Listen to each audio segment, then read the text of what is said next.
ter uma dinastia de 8 séculos, ele tem que ter uma compreensão de Estado. A ideia de concurso público, pessoal, é chinesa. Porque quem é a estrutura do Estado? Os eunucos.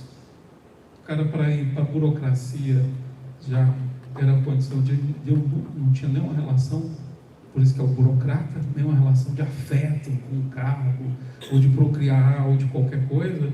Então, os eunucos e os militares. A burocracia, ou seja, essa concepção que a gente acha que é liberal, ocidental, não, é chinesa. É por isso que eles conseguiam consolidar uma dinastia de 8 séculos, não é fácil você. Tem um filme muito interessante sobre isso chamado Destino.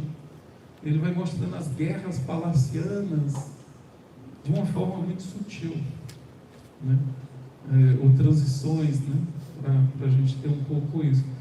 Agora, eu acho que daria mais interessante para a gente pensar esse debate a filosofia hindu.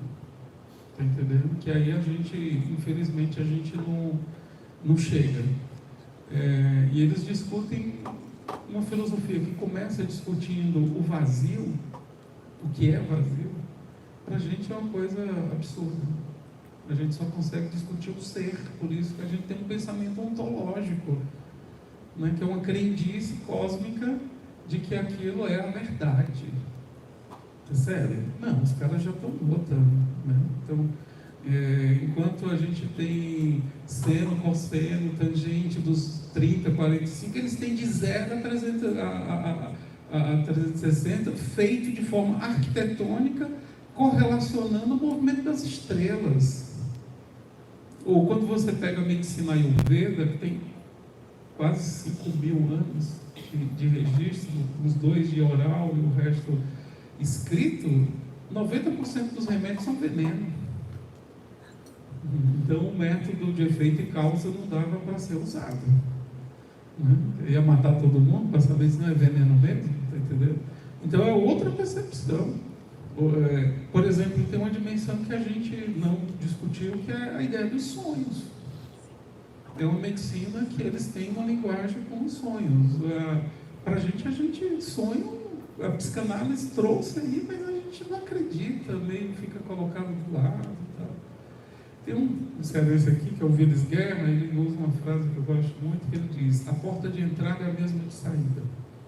E ele diz: nós pensamos a filosofia a partir do mundo europeu, mas nós esquecemos que as línguas europeias são indo-europeias.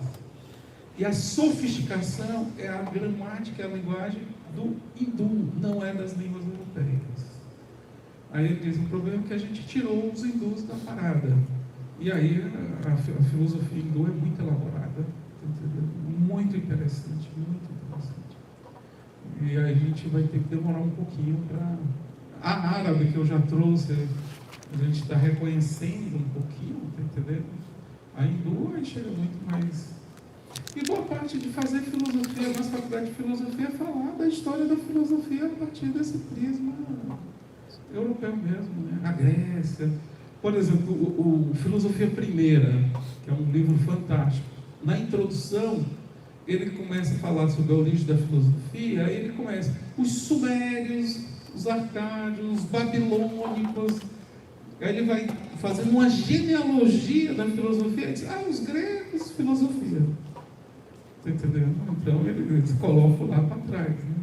Os contos talmúdicos, por exemplo, agora que a gente está tendo acesso, que o Gramsci, essas dimensões literárias, míticas, que é outra coisa, a gente está distante ainda, está distante, muito distante, está entendendo, de chegar a isso. Mas a gente chega, a gente vai descobrindo, vai encontrando e vai fazendo essas pontes, essas conexões, né? Seria isso. Muito bem, mais alguma pergunta? Alguma questão? Lúcio, chegou o microfone.